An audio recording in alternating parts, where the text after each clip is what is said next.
Hi, I'm Tony Fonts. I'm a dive operator up in the Whitsundays. Hi, I'm Beverly Fonts. I'm also a dive operator in the Whitsundays. And we're here today because we feel that we are in a climate emergency.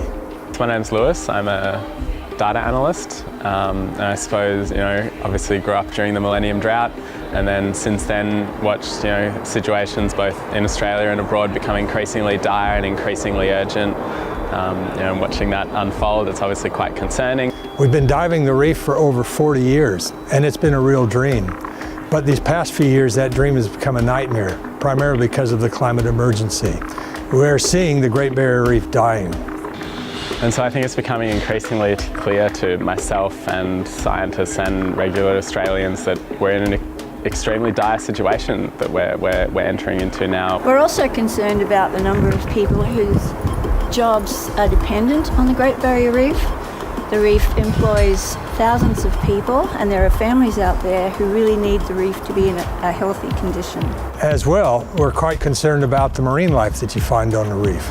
Nobody's speaking out on their behalf, the turtles, the whales, the fish, and they're losing their livelihood just as we are losing our livelihood.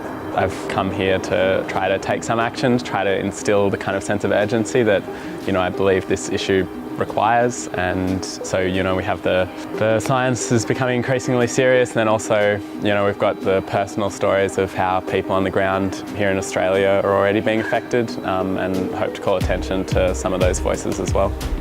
The action today is powerful. It's sending the exact message that Australia needs to hear. So our politicians have not taken enough action to address climate change, and unfortunately it's taking actions like this to bring the message hard and fast to the government.